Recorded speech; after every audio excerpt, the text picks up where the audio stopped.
to a lot of churches in my life, and I've never felt at home so quickly as I have felt here at St. Mark's.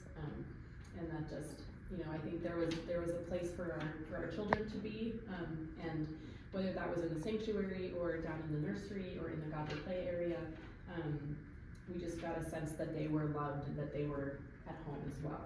And I really want this to, them to feel like God's house is their house. And I think just the thoughtful areas for nursing mothers, the nursery with its attention to the liturgical year in an age-appropriate way, and just the way that people have been so warm to them and to us in a season that was, a bit harrowing as parents of two children under 2 years old. So that was a really important place, and I think both of us having backgrounds in ministry and theology, we want to get involved as quickly as possible. And soon after we started, I remember a conversation with Tyler, and he said, just be here. Just, he said the words, eat the cake. And he said, just replenish yourselves.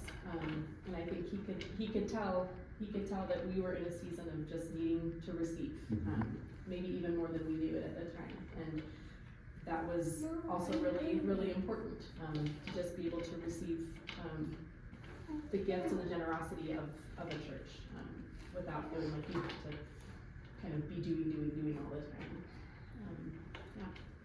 All the members of the congregation who have just taken to us like family immediately. Nobody's meant to do this alone, and we don't have to here. That's amazing. So everything from the individuals that patiently sit next to us during the church service when there's a lot of noise, to those who give their time and energy to watch the boys in the nursery, to those who sit with us in the fellowship hour afterwards, just being surrounded by the community and being surrounded by a place of springs, which is what Tyler and Holly have really led us to think about in this stewardship time. And of course, their preaching and their presence.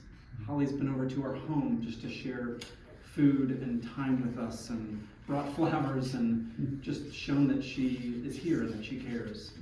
And Father Tyler is one of the most gifted just preaching pastors who shares not just poetically but truthfully, and that's been an amazing aspect of coming in when we're able to pay attention, when I'm able to actually hear and listen to the sermon. But even 1/8 of their sermons is better than a nugget to nourish you throughout the week. Yeah. There's an honesty there, isn't there? Yeah. In what they say. Yeah. I think being able to receive nourishment, to be and to rest in a bit has helped us, I think, just think about who we are now as a family of 4, and what direction we want to go in, and what we want our children to know about God and Jesus and the gifts that they've given us. And I think we're feeling now like it's time, metaphorically, spiritually, and maybe literally, to step into the kitchen and start to make the cake, or at least help find the ingredients. So this is a stewardship conversation. So what are your thoughts around that for others and for yourself? I've been thinking about the concept from Psalm 84, the passage that Tyler and Holly have led us to think about the place of springs. It's such a great psalm, and the message there says that as we pass through the valley of Baca, we make it a place of springs. And the word Baca means weeping.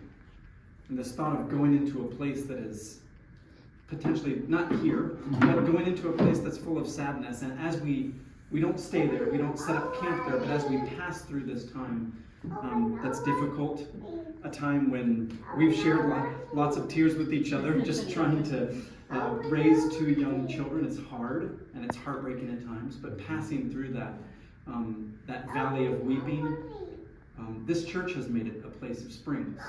And as Tyler shared this morning, it's Christ who is the well of life. The spring is not going to dry up. And so whether or not we do something, God will be at work. God will do God's work. And Christ will do Christ's work. And this thought of, I was imagining how what we can do is not just to come here and bathe in the springs of Christ, but how can we use our money, our time, our efforts to engage and to redirect the spring. We can't create the spring. We can't necessarily make more water from the spring. And we don't need to, because that's Christ's work.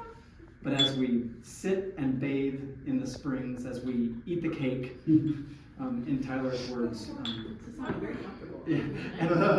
and become refreshed, we can think about how and where we dig trenches for this water to go, not just in our church, but in our community, in the city of Salt Lake, in our neighborhood here, and in the state.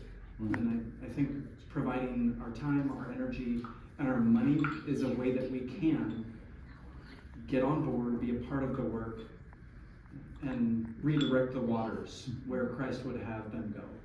Something I've been thinking about that has come out of the letter that Tyler wrote the congregation is thinking about how, it is nice to eat the cake. We all like cake. It's nice and we don't have to make it. We can just enjoy it. But the most satisfying experiences I've had have been when I've been deeply involved in something, in the making of something, and the offering of that thing. For Tyler to kind of say it's not healthy for us to just rely on a few people to be holding up this church. It's caused me to really prayerfully reflect on what do we value, what do we want to make sure other people have access to.